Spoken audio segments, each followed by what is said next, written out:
Good morning, everyone. Welcome at a beautiful day, in a beautiful setting, in beautiful Paris. Our third day of ChangeNow. 3 days about change, 3 days about inspiration, and this session will be about green hydrogen. My name is Ernst Hoestra. I will be your master of ceremony. I will be moderating the sessions. We have 3 blocks for you today. The first part, we have a keynote by Stefan Sarat. He will lead us through some of his findings based on 20 years of research. Then we follow by a panel of Lhyfe and Gaia First. And we close it off with a fireside chat with Mathieu Gardies. So we will have an exciting program for you. We cover different angles. All the things you always like to learn about green hydrogen, we try to cover today. We close it off an hour and 15 minutes from now, and then we really have a great inspiration. So, we will first listen to Stefan Sarat. He is the project lead with CEA. The CEA is the institute that drives a lot of innovation, research in the domain of energy transition, the stuff that we really need to know for our future. He's leading those projects, and he will lead us through in the next 15, 16 minutes about his findings on tons of research. So without further ado, please welcome on stage Stefan Sarat.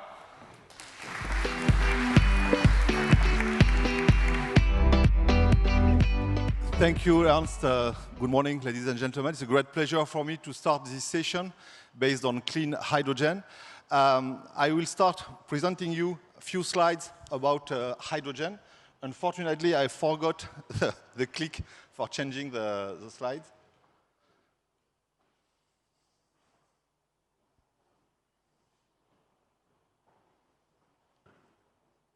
Thank you, Ernst.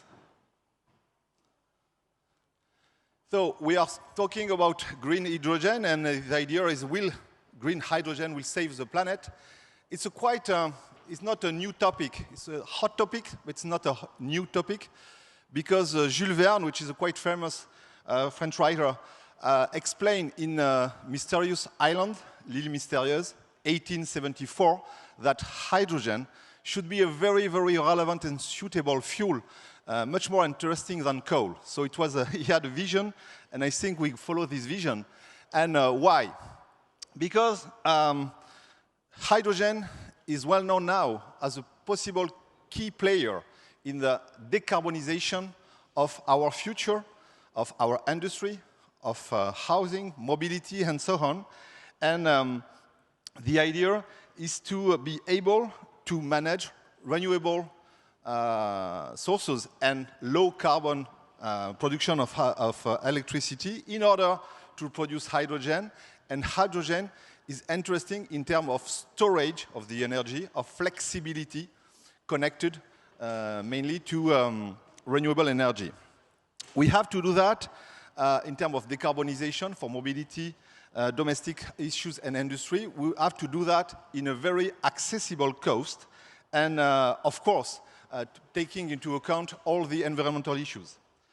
So, in terms of industrial deployment here in Paris, is not a new topic as well, because you have here a picture of the coal gasification plant around 1920, here located in Paris, for the production of city gas, gaz de ville, and you can observe that the main constituent of this gaz de ville was composed by hydrogen. Hydrogen for city lighting, for district heating. So we have a quite large habit of using such kind of compounds.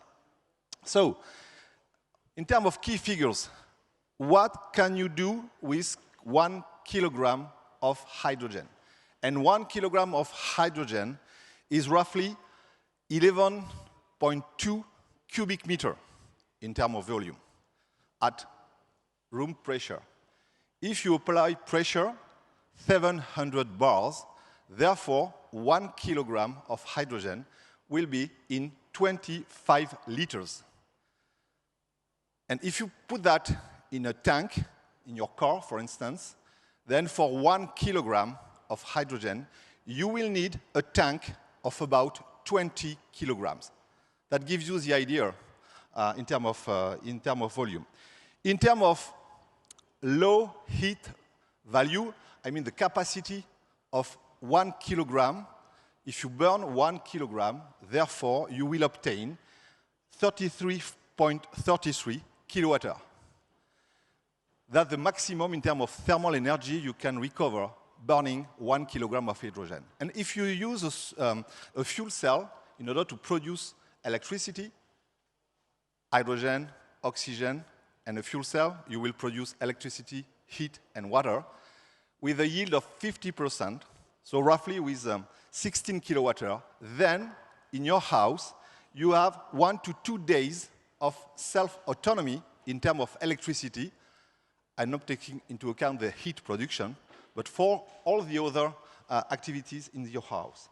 In terms of energy, 1 kilogram of hydrogen is roughly equivalent at 1 gallon of gasoline, 3.7 liters of fuel. And then we will be able, with a classical car, you will be able to drive during 100 kilometers. And one of the main topics is the price of 1 kilogram of hydrogen. Now, with steam methane reforming, which is an industrial classical way using fossil raw materials, it will cost about 1 to 2 kilograms, 1 to 2 euro per kilograms. And with the new processes, for instance, using high temperature electrolysis, therefore the cost is about 8 euro per kilogram of hydrogen. So you understand now that in my roadmap, in terms of research and development, is to increase the efficiency of our process in order to decrease drastically the cost of 1 kilogram of hydrogen to be competitive with the actual, which is very pollutant way. So, the paradox of hydrogen. You can find hydrogen everywhere, but it's almost never native. You have to transform compounds to obtain hydrogen. And we got here the 3 possible ways: fossil way, biomass way, and using water. You've got in bold what are the mature industrial processes. I talk about steam methane reforming, coal gasification as well, partial oxidation of heavy oil residues. In this case, you use fossil raw materials. And when you produce 1 kilogram of hydrogen by steam methane reforming, then you produce 10 kilograms of CO2. Okay? Though this is a very, very pollutant way. You can also use biomass in order to produce hydrogen with steam biomethane reforming. And you can also use water, as Jules Verne presented in Mysterious Island.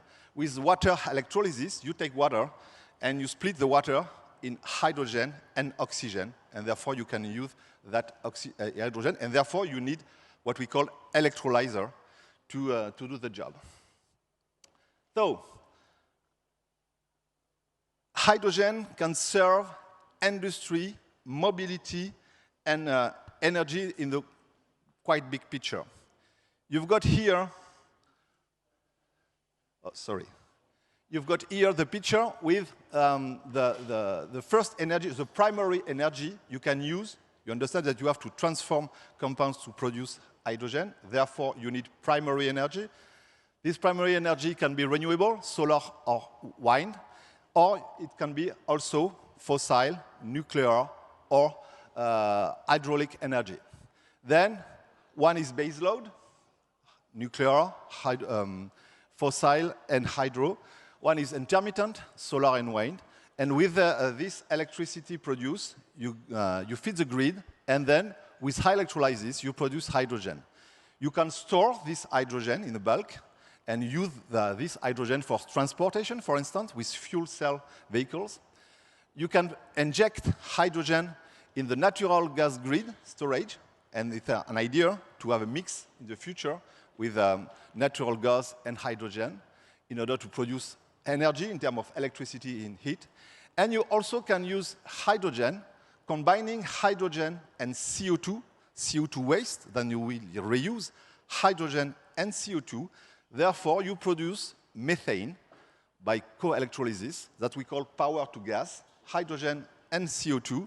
You produce methane that you can feed in the gas grid storage and use as its equivalent. But in this case, you didn't use raw material from the Earth. You use CO2 already available as a waste, and you produce in circular way. So in CEA, we develop in France and in other countries, especially in north of Europe, in Finland, in Poland, in UK, as well as in the US, Canada, and in Asia, mainly in China. The idea is to couple a small nuclear power plant, we call that SMR, small modular reactor, and we use such kind of small reactor with a capacity of 300 megawatt electric to produce, of course, electricity and to produce heat. And because we have heat and electricity, therefore, we can use high temperature electrolysis, which is a process developed by CEA, and now and it will be soon commercially available through the Enviu company, a joint venture we created with Schlumberger and CEA, to produce such kind of electrolyzer. And those electrolyzers have a very high efficiency in terms of yield of production of hydrogen. And of course, this system allows us to produce heat, to produce electricity, to produce hydrogen, and the hydrogen can be stored and given to the industry or for mobility, or you can use hydrogen if you need, in a peak of demand of electricity, you can use this hydrogen with a fuel cell to produce electricity. So the idea here is to have a system which is very flexible and that we can adapt through the demand. So I will skip this one. I will finish with example, because, okay, I presented the theory, but we are in ChangeNow, and we have to change now. I mean, we have to accelerate, we have to promote the use of hydrogen in the industrial field. This is Jupiter 1000, which is a platform that industrial partner and CEA created in the south of France, in Marseille, Fos-sur-Mer, which is a very heavy industrial area with a large amount of, unfortunately, CO2 produced by the industry. So with the CNR here, we have the knowledge of producing electricity with a wind turbine or solar panel. With RTU, the French company in charge of the electricity network, we produce electricity, and then we feed within McPhy, the company who provide alkaline electrolyzer or PIM electrolyzer. Then we produce hydrogen.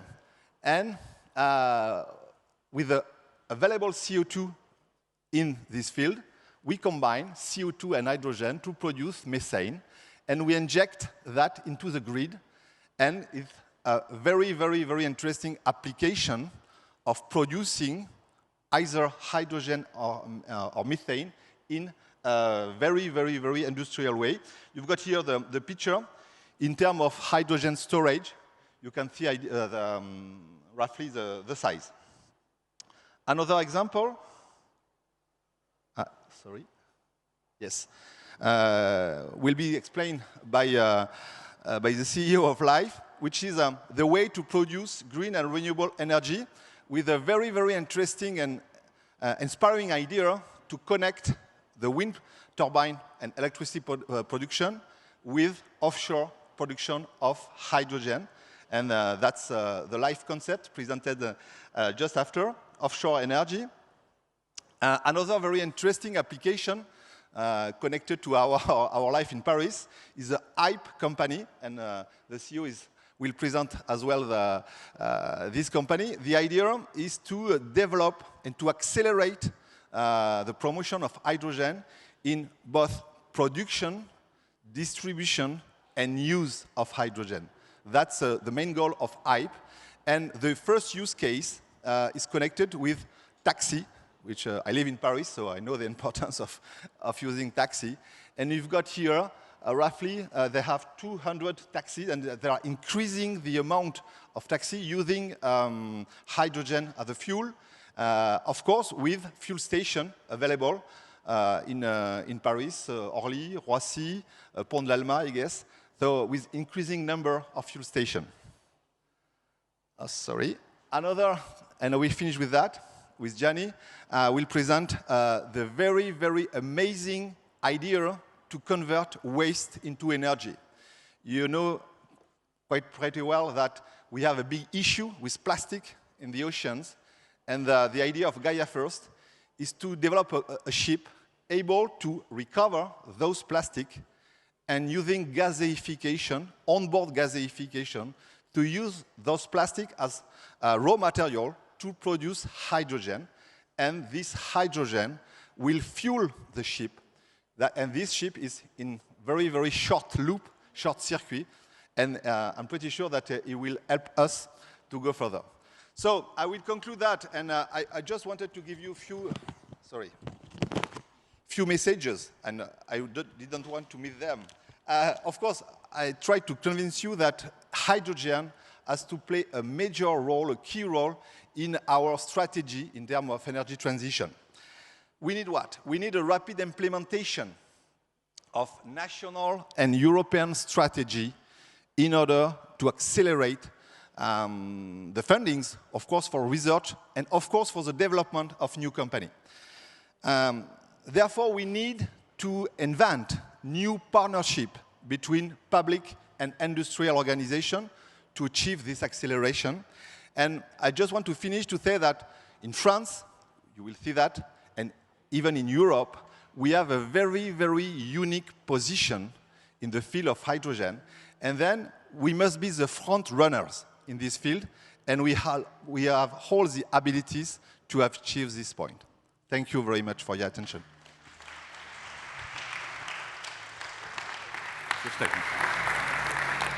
Thank you very much, Stefan. That was really inspiring, and we learned a lot. I understand your organization has 2,500 researchers as well in there, so it's also a very positive note that your institute has also helped us to progress. And you ended up with a very positive call to action, right? So we are in the moment. We're in the moment. We can do things in France. We can do stuff in Europe. What would you give to the audience as a tip from your presentation to move forward with green hydrogen? Yeah, I think that it's time to change now. That's the motto of this seminar. You will see very impressive application, concrete application. I've been working in this field for more than 20 years, 25 years in terms of research. And my big frustration is we need hydrogen, we need renewable energy, we need low carbon energy. But the transfer from research to industrial applications is quite complicated, especially in France. And though my main message is we have to decrease the time to market. We have to increase the link between deep tech and practical applications. And that's the only way to accelerate and to face the issues connected to climate change. Thank you, Stéphane. So, everybody, a call to action. Support Stéphane in his endeavors. Let's make this a little bit more green. So thank you very much. Give a big hand to Stefan Sarat.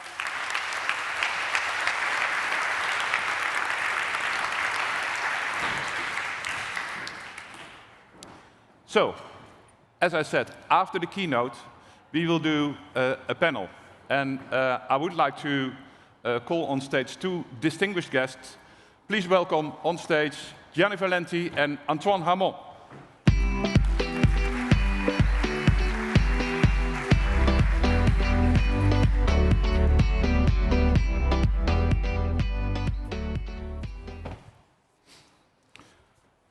Welcome, gentlemen.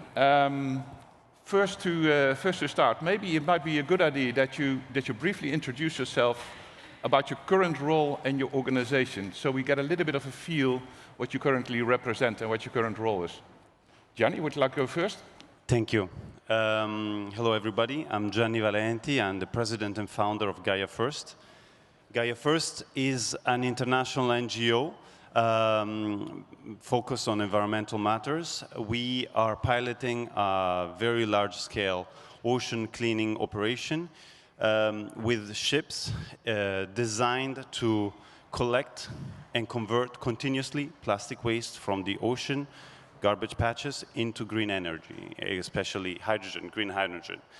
And we will use this energy to augment the whole process, as Stefan very well presented before, in order to make this a self-sustaining operation, beside having also other positive impacts.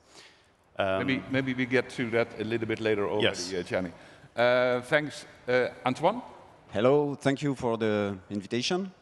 So I'm Antoine Hamon, I'm the Deputy CEO of Lhyfe. I'm really happy to be here. 2 years ago, I was here as a participant and nobody was talking about hydrogen. None of the participants on the stage were talking about hydrogen, and today we even have a dedicated stage for green hydrogen, and I think it's a very, very positive message, and I'm happy to be part of it. And so in your, maybe to pick up on that one, in your current role, you are the Deputy CEO and CEO of Lhyfe. Can you explain us a little on how the model of Lhyfe is, and what are you doing with green hydrogen at the moment? So our role at Lhyfe is to do exactly what has been explained before, is that to make hydrogen a reality, make green hydrogen a reality. So it was in the research environment for years, and now we need to put it on the front of the stage and to really deploy a green hydrogen production site. So our role at Lhyfe is to create these sites and to produce and distribute and deliver green hydrogen, so from renewable energy and water, so we have no emission from one end to the other, so we can use this green hydrogen into cars or into the industry, and at the output of the car you only have water. So that's our goal, and the long-term or medium-term development is to push this type of plant everywhere in Europe. So we have more than 90 projects going on right now all over Europe to have the same type of plant in different quantities.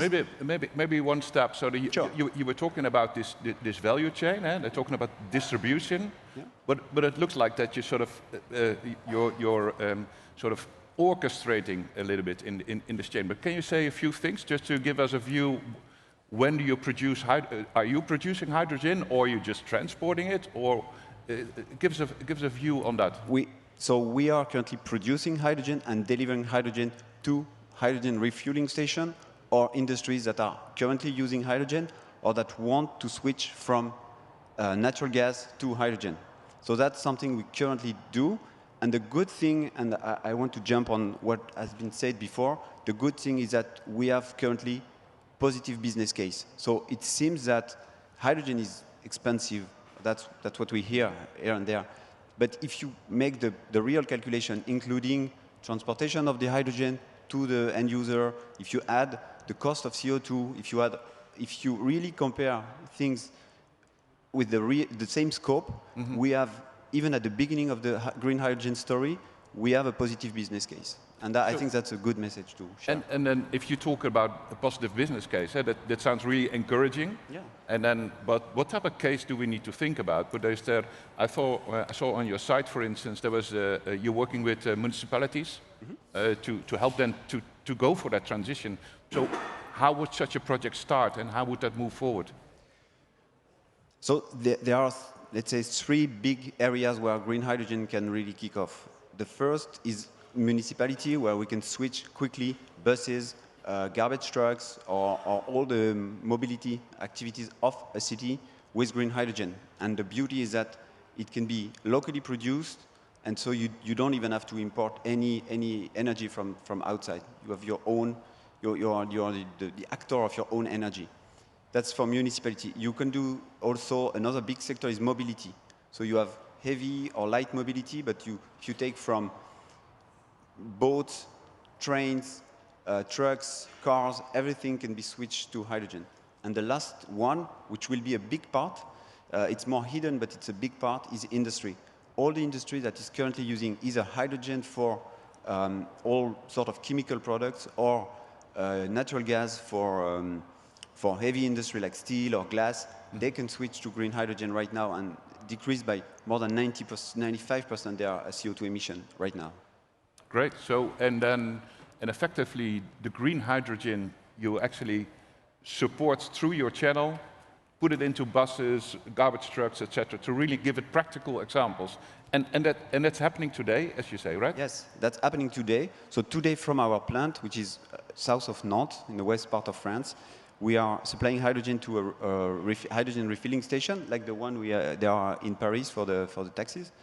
And so you can go with your car, you can buy, like I see this nice Renault car right there. So you can buy today more Asian car like Hyundai or Toyota cars, they are available on the market.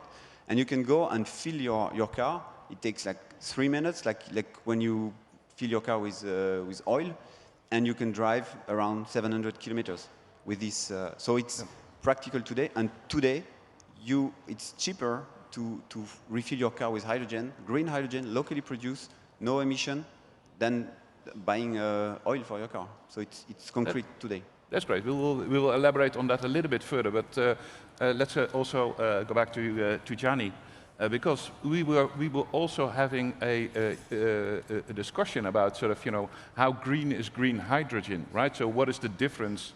Because I can still drive a car on hydrogen, whether it's green or not, but can you give us a little bit on the staging? How do you see those different definitions?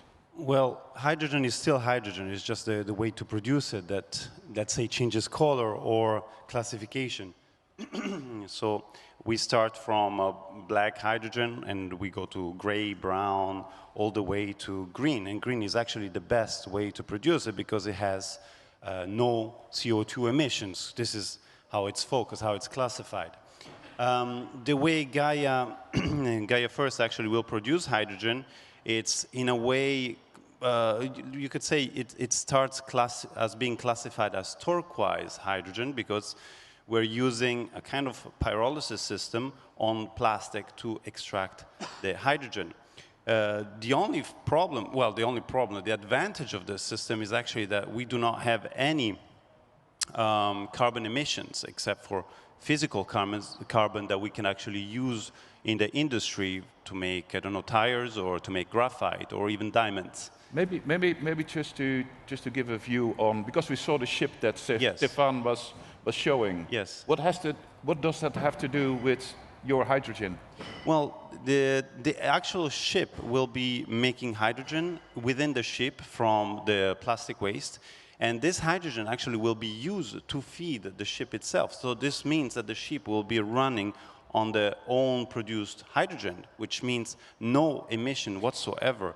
And on top of that, the actual functioning of the ship, of cleaning the oceans, will revive the ocean's natural carbon sink power, because it will revive phytoplankton, which is a very functional carbon sink for the oceans. So it's like replanting trees as we go and clean the oceans. That's great. So you're making it greener than green, right? So that there will be I would say it's a super green hydrogen because we're actually, it's a negative footprint, a negative carbon footprint, other than zero. And I can imagine, and then sort of, you know, people are dreaming about this, and nobody thought it would be feasible, right? But somewhere you decided to take a plunge. Maybe were you always in hydrogen or in energy transitions, or how did this emerge to get Gaia First up to speed? Well, I've got a scientific background, but I've been in business most of the time, in business management, creation, and consulting as well. But what actually made me wake up in the situation, I've always been pro-environment. What woke me up was maybe during the last COVID situation where I realized that there is an emergency on on the climate, on the environment in general, and everybody knows that, but everybody's looking around, waiting to see somebody else taking the first steps. And so, since I've been always an innovator in things, and I've had the chance of meeting important people, for example, some NASA engineers that were working on a gasification system in space exactly for that. I just put one and one together, and I try to solve the equation, addressing more problems with one solution. But so I can imagine, so you have a dream and you want to create this, Yes. and you decided to go for it. But there must be massive challenges, you know, with financing and you know, finding supporters effectively to share this dream, right? And I think also to the audience, it's also important to understand sort of, it's encouraging that you came from, you just have a business background and you can go for still for this domain. But what were the real challenges that you have faced over the past 2 years in this? Well, challenges have been support, financial support, and organizational support. Because coming from a world that is not directly connected to the environment or green hydrogen, it's a big challenge. But you have to go forward. And this is what my message to the people is that stop doing things for the sake of business, of just making money. This is why the association is called Gaia First, because Gaia, as being the goddess of the earth in ancient mythology, Greek mythology.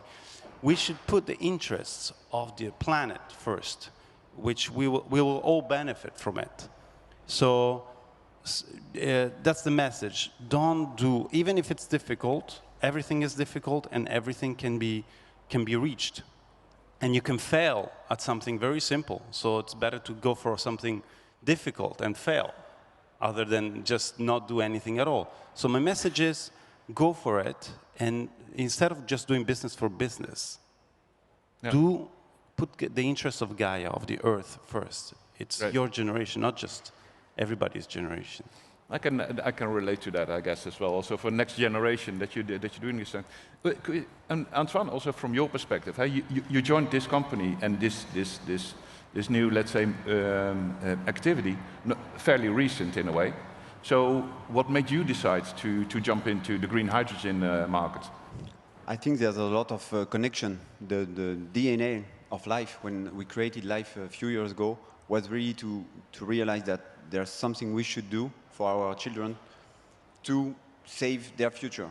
Because the planet itself will survive after us, but the really one that are at stake are our children and the children of our children. And I think we have a responsibility to do something.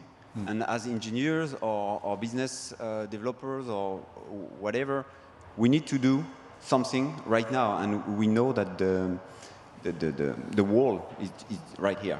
And we have solutions, and they've been in the research cupboard for years, and we need to put them in the front place, and make sure everybody can afford to drive with zero emission cars and to buy zero emission equipment, and to preserve the future. Yeah, so effectively you're also saying your passion is driving this forward, although you don't need to be a top specialist in green hydrogen in order to make, to invent new business models, because that's partly effective what you're doing, right?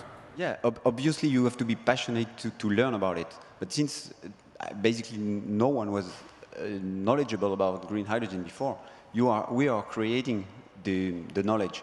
And all the actors, and I think it's the case in green hydrogen, but same in other fields that are here on different booths.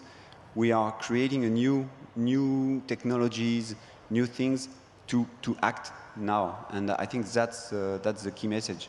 Key message is we have a huge challenge, but we can do it now, and I think that's what we try to promote and explain, and we all can change the future. Yeah, thanks. But I think it's also encouraging in a way that you say sort of, you know, it's not only about change now, it's also about act now, right? So really take that in execution, right? Take that step forward, and it is possible, as you're saying. So maybe. And I think it's important to also explain that we are in a step-by-step process. So right now, as I was saying, we have a first factory that is producing green hydrogen, but we need to increase this capacity to be able to deliver green hydrogen and to replace fossil fuel, because we talk a lot about electricity. Electricity is only 20% of the energy we use. Mm-hmm. So we have a huge challenge to decarbonize the 80% remaining. And so we need to do step by step, and there's a lot of I don't want to say haters, but a lot of talks about scratching the surface of small problems, but the strong message is that we are going to the right direction, and we are increasing the size of the green hydrogen plant, and as the picture was showing earlier, at some point, we will have some limitation on the land to produce renewable energy, because we can't have wind turbines all around Paris. But maybe you can just to give that a little bit structure in a way for you're saying that you as a company, obviously you have expansion plans and you would like to grow, like any traditional company likes to do. So it's also encouraging that still business metrics apply to an environmental, let's say, company to a certain extent, right? So can you say a few things on, let's say, what would be your upcoming projects or plans that you currently work on? Yeah, we need to be a sustainable business to be sustainable for the planet. Mm-hmm. So we need to have a sustainable business. So we have a pretty good news because we finalized our IPO, so we will be on the stock market as soon as next Monday. So it also proved that we have interest for capitalization to come to the company and to help to provide solution. But I'm fully aligned with what was said, that the main target is to decarbonize. That's the main target. And so to do that, we need to speed up the deployment process, and for that we need funds and we need to have positive business case. But we need to speed up the development process and to massify the production of green hydrogen. And that's where I wanted to go to. At some point, we will need to go offshore, because that's where we have unlimited water and very, very stable and very powerful wind. And so that's what we do also, to look at the future. And we will massify and reduce again the cost of green hydrogen by going offshore. And as soon as this summer, we will have a first offshore electrolyzer that will be running and producing green hydrogen offshore, and that is the next step to the very big spread of green hydrogen everywhere. Yeah, that. So, working on your capital structure, having a nice pipeline of new projects, evolving, and probably it's also experimentation, right? So because you're not 100% sure whether it works out, but you still apply the same attitude of innovation in your company for the future projects. So maybe let's move to Gianni as well in this domain, because obviously offshore is probably close to your heart, right? And I can imagine that there are certain things where you want to, what are you planning for in the next, let's say, period to come with Gaia First?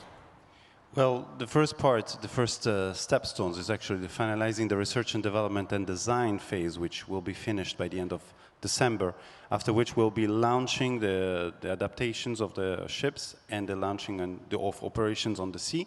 After which, actually, it will be a business case, because we will open different markets. We will open markets from waste management at sea, hydrogen production at sea, hydrogen refueling, as well as support to coastal areas. And in the end, also preparing systems that could work both efficiently, both on sea and therefore on other boats, as well as on land.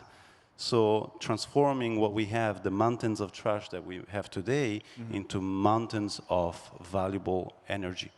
But you're not on the stock market, or not yet on the stock market. Maybe you're an NGO still. So how would that work then also for the funding? Because I can imagine this is massively expensive projects. You need a lot of capital to do so.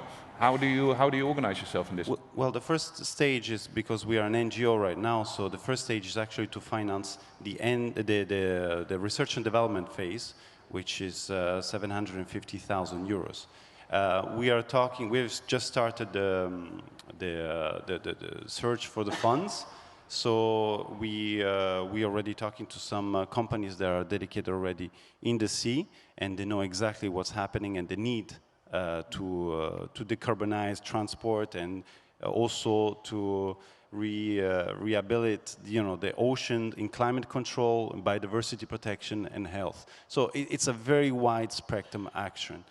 This is the NGO part. Once this is done, we are obliged to go into a business case unit because just the general management of the ships require investments, taxes, and that an NGO cannot hold. And there is also space for venture capitals to come in. Great, great. So, and I would just like to change the structure or the angle a little, because we're living in a very volatile world at the moment, right? Sort of in terms of, we see we're just coming out of COVID, we're in a geopolitical turmoil in Ukraine. We see a big effect on energy pricing, right? So does that, to what extent does that influence your activities with developing green hydrogen? And it's a question to both of you.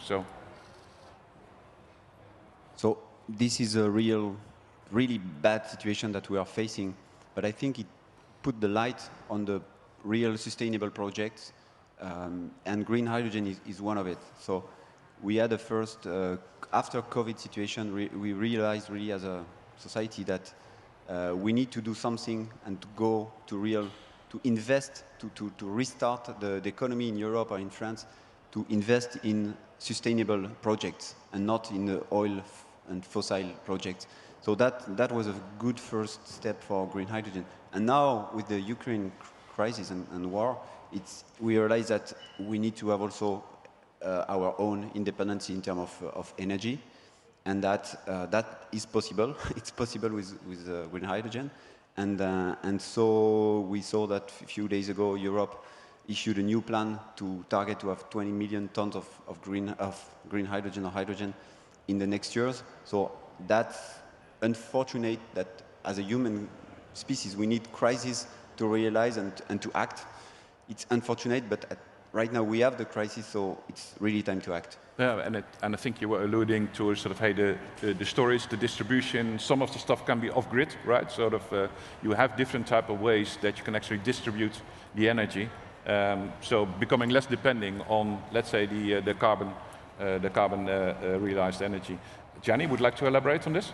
Yes, Antoine is correct on the crisis. Unfortunately, we need the crisis. Yet, there was the Paris Agreement 6 years ago stating the urgency to deviate from fossil fuels, and ever since we've been spending, the main banks have been spending the equivalent of $4.6 trillion ever since in new fossil fuel plants. Just 750 billions were spent last year, 2021. So it's unfortunate that there is this war crisis with Russia and Ukraine, but actually, hopefully, it's a good opportunity to deviate the interests of the markets from fossil fuel to hydrogen, which is a much more responsible way. So, yeah, thanks on that one, because it also shows that there's a paradigm shift, right? Sort of, and it's with unfortunate events, but we know that events will occur anyways, sooner or later. I would like to sort of try to sum up what we just elaborated on. And we also recognize that government and policy making is not always the answer to the problem. We really need the spirit and the entrepreneurship of companies like yourself to actually act to address the challenges that we face. And that green hydrogen is an area where we see massive potential. And you're just showing that by being in business only for a few years, changing careers to go into this domain. And I think that has been really inspiring to me to understand that it is, the world of possibilities that you're describing. I find it fascinating, and I really would like to thank you a lot for sharing those insights with us today. So please join me in giving a big hand to our two speakers here in the panel. Thank you, Gianni. Thank you, Antoine. Thank you, guys.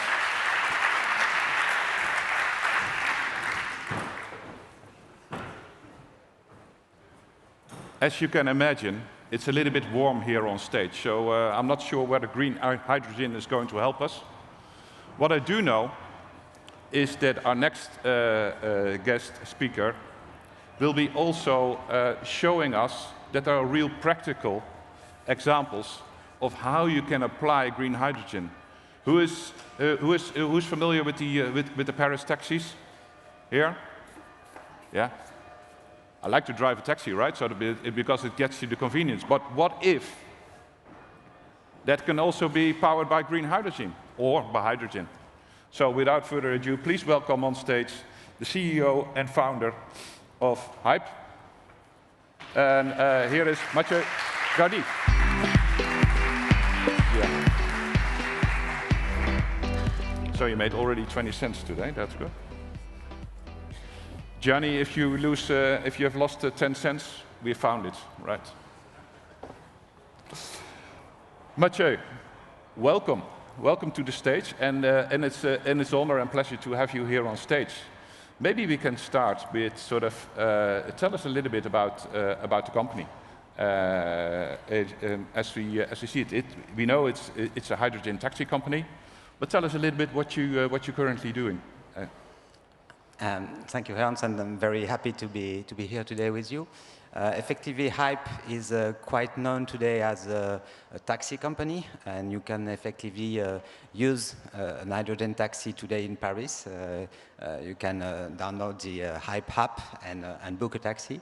But the Lhyfe project is a bit more global. Let's say the taxi company in Paris is a visible portion of the project, and the project is really to deploy as soon as possible a global integrated mobility platform that will integrate production of green hydrogen, distribution of green hydrogen, and also the first uses. And we consider that taxi activity is a very interesting first uses, first business case for hydrogen and for hydrogen mobility. So we focus on these first markets, and we created the first customer for this market, which is a taxi company, Lhyfe. But we then going to scale up and address the world market of taxis in various cities, and also address other markets of mobilities, and at the same time deploy our own network of production of green hydrogen and distribution of green hydrogen. Great. So let's break that down step by step, because that's already a lot of information. So but let's take one step back, because you don't start a company like Lhyfe overnight, right? So when did you start this company, and what was the trigger for you actually to start this company? Effectively, Lhyfe is today more the brand. The company was created in 2009, and the name of the company was STEP. And the idea behind that was to address one issue that I was personally facing, which was the air pollution and the noise pollution that we are facing as citizens in cities like Paris. So, Paris is a beautiful city. You probably all appreciate that, but it's also very polluted, a very noisy city. Myself, I'm not coming from the taxi industry, I'm not coming from the automotive industry, not from the energy industry. I was in a consultant and then in a finance business, but I live in Paris for some 30 years now. I've raised my 4 children in Paris, and so I've clearly been facing the issues with respiratory diseases, notably for children or for old people. And so I'm very aware of these public health issues with air pollution and noise pollution. So I wanted to find solution for the main polluters in cities, and in fact taxis as one of the main polluters in cities, to rapidly switch to a zero-emission solution. Okay, so you're saying sort of you already started in 2009, and you got your motivation as well partly with the pollution, right? So and we all feel that. So, but then it doesn't automatically bring you to, okay, let's start a taxi company on hydrogen. So when did sort of, you know, what was that trigger point that gave you the sort of the courage to actually go for it? Let's say the taxi was identified as a main polluter in cities. So the first fleets that should switch as soon as possible to zero-emission solution. From 2009 until 2014, we tried to launch that with the battery electric vehicles ecosystem, so with only 100% battery electric vehicles and fast charger networks. So again, an integrated platform, but within the battery vehicle ecosystem, and we didn't succeed. We failed. For various reasons, it was difficult. We didn't launch any car on the streets.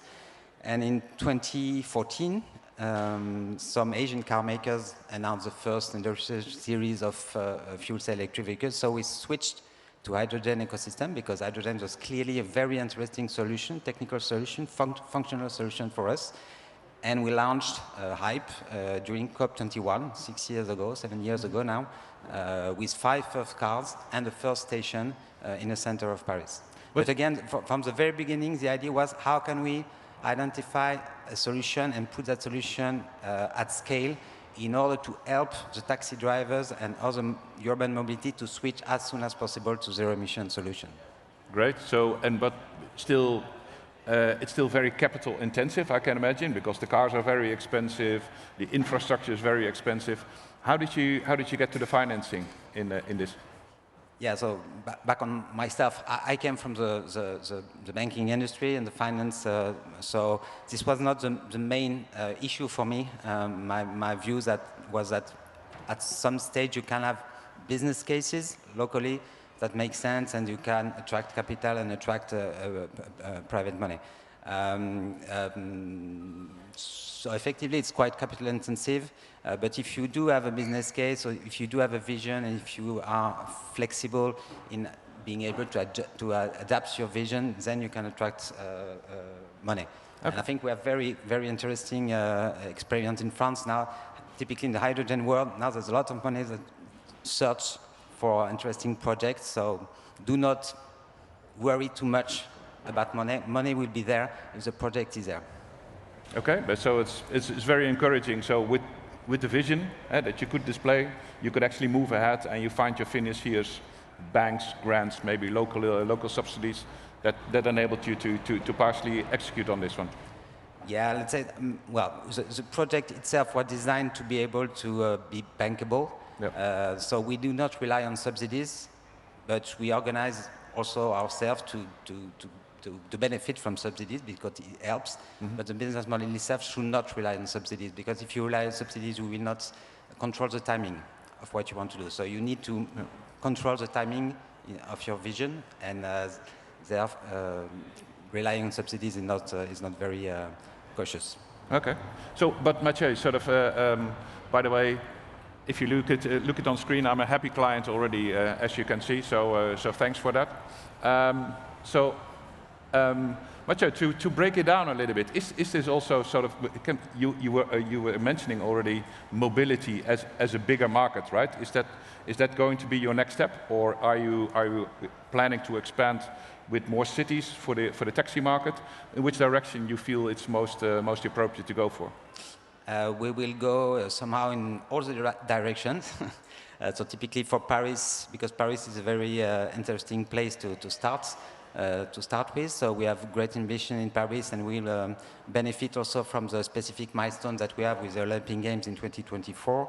So our objectives for the summer 2024 is to have 10,000 taxis that should have switched to zero emissions thanks to hydrogen and thanks to the platforms that we are building.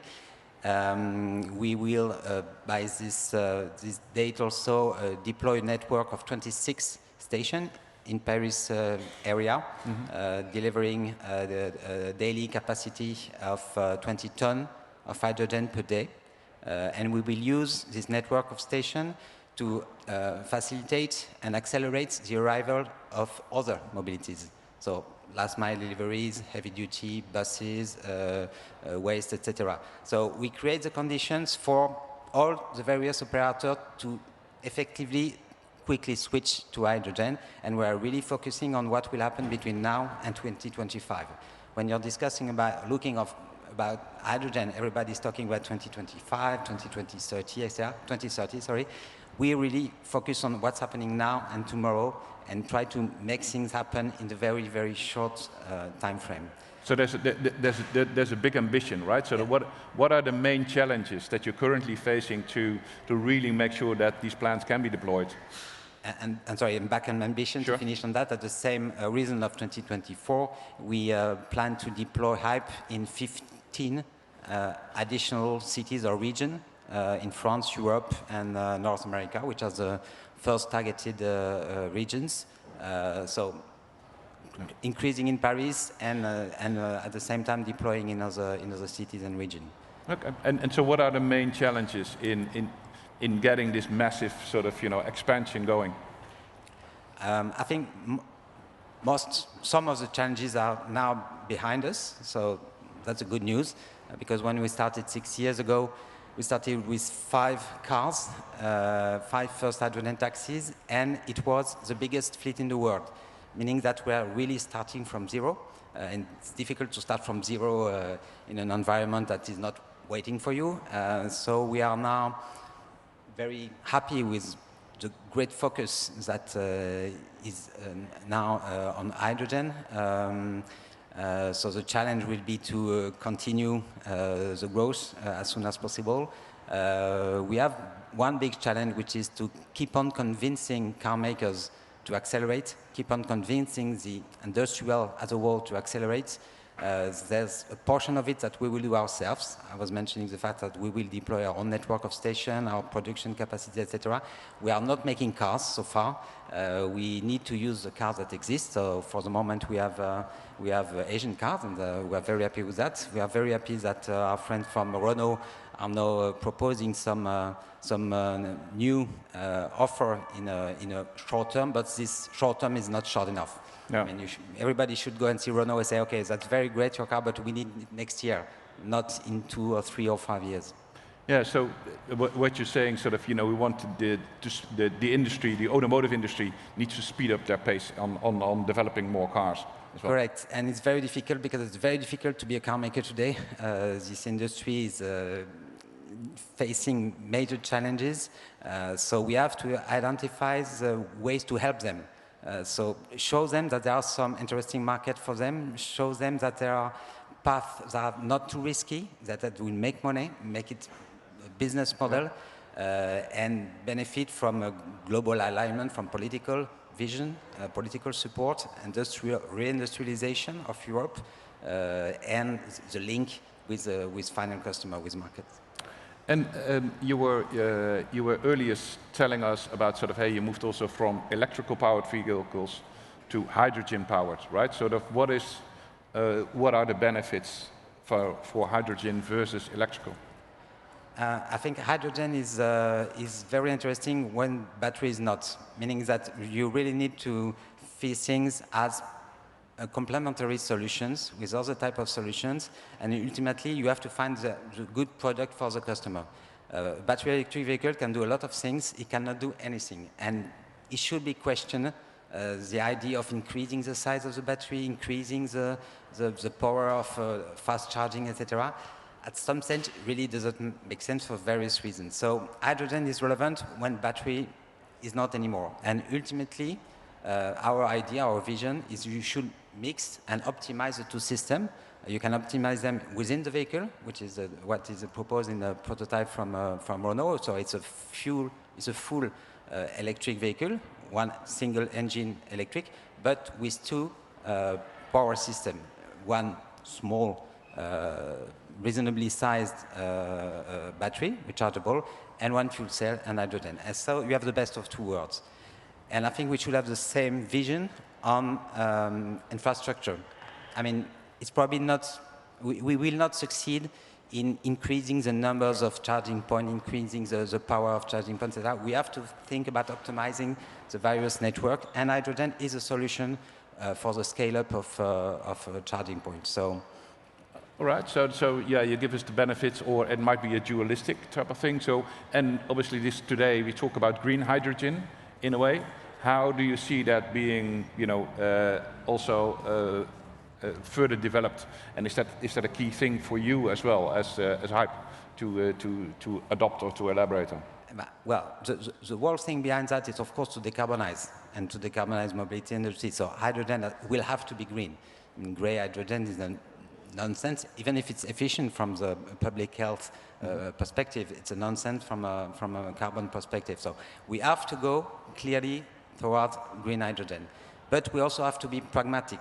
I think the key point is to change and to make things change now, and not wait for the perfect solution and the perfect business model and the perfect technical aspects, etc. So let's move now with what is available, with a clear vision, a clear direction, and this direction has to be green hydrogen, but we need to use renewable energy, we need to use, in some cases, perhaps nuclear energy, we need to use what is available to make things change now. And would you see sort of, we're seeing stuff happening also with politicians, right? Sort of, we see policy making, we see that happening also in, yeah, please go, go out of the sun. But we see also the European Commission come up with an action plan. Is that good enough, or what would be your take on that? Well, I think it's never good enough, but we don't ask the politicians to be at the forefront of what we do. We need to be at the forefront of what we do, and we need the politicians to follow. In the hydrogen world, I think it has been helpful, the situation of the European Commission, because it was, when you are a friend guy, I mean, in France, we were really way behind. So we used European fund, we used European initiative to start what we did. Yeah. But we don't have to wait for that. We have to explain what they should do and create the condition for them to do it as soon as possible. Okay, so that is interesting. Eh? You say the industry is leading that versus what is happening in the policy making to a certain extent. At least from a practical point of view, you are already adopting the rules that still need to be written. Probably is that what you're saying? I'm not necessarily talking about the industry, because it's very difficult to be an industry player. We have the chance to be newcomer, agile. We do what we want. We have to use this energy to make things change, and then the industry will follow, and then the politician will follow. Okay, so and in this we learned from the other speakers as well. They're also in the same domain, but much more, let's say, also in the distribution and production. You are more in the application of certain modeling. What are key partners for the ecosystem to really fast track this energy transition? Well, we focus first on use, but we are also on production and distribution. I think we need to try to make things move and team up with people like us, I mean pure players. People that really want to make things change quickly. And again, it's not necessarily the case for big industrial peers today, because they have to transform themselves, they know it, but it will take time, and it's not necessarily an emergency for them. So I think the best way to accelerate things is to team up with pure players like us, which share the same objective of developing quick and massively. Okay. So and then this is also the partner structure. And in a company, if you want to grow this fast and having so many, let's say, projects ongoing to run that expansion, you can run also in the trouble of finding the right people on the bus, as they say, sort of within the team that you need. Sort of, how do you attract talent to a company like yourself, and what has been, what type of people you would be looking for to support you in the next endeavors?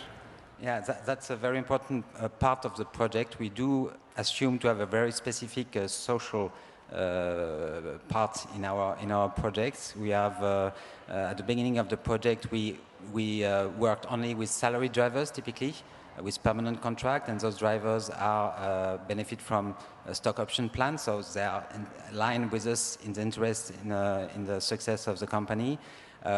Regarding the, let's say, tech aspects and everything that is related to hydrogen, there will effectively, I believe, be a great tension on the availability of qualified resources. Our main, what we have in our hands is the fact that we are at the forefront of it, so we are moving faster than the other. So the people, they contact us because they know that they will learn before the other if they are part of this project. Yeah. So I think we attract them by being the pioneer in what we do and keeping that in mind. And is it a little bit like yourself, because you also had a background in finance, for instance? You're looking for, more the spirit than a specific skill base, or what type of talent would you be happy to attract? Well, we are looking for any type of talents because we have a huge objectives and we need a lot of people, but we also need a specific mindset. Probably. We are not looking for stars, to be clear. We are looking for people who share the same view as us. We're happy if they come. If they want to leave, they will leave. So we are trying to create the conditions where they will be happy within this project and they will somehow appropriate themselves the project and want to go on with us. So I believe that a lot of people that we can find with those characteristics. No, and I love your sort of that you sort of try to be inclusive with your staff with regards to also sharing on the equity. And how would that work? Is that only for the drivers, or would that also? No, it's for the whole team. But in our team, we say we have the driving team and we have the non-driving team. So it's everybody is part of the team and it's the same team. Okay, great. So, well, thank you for sharing all of this, because you are on a journey and a little bit an evangelist, or you have been, and you're still sort of continue the ride, right, with a huge level of ambition to make hype a bigger hype, right? I'm just using the word, right? Sort of, but I think that is what you're trying to tell us. So what would be sort of final words for you also to this audience for the call to action? Call for action is probably we are trying to create the condition for things to happen, and things will happen also in the customer way, in the customer hands. So you are in various aspects customers, so you can make choice and decide what type of product you will select. And I think that's everybody's responsibility to select products that will help us to change things in the right direction. Well, I couldn't tell it more beautifully, Mathieu. So thanks a lot from Mathieu Gardies.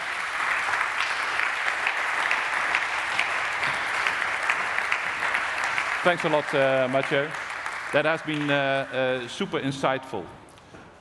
So we started off today by saying, so that we want to learn a lot about green hydrogen. Who did learn? I learned a lot.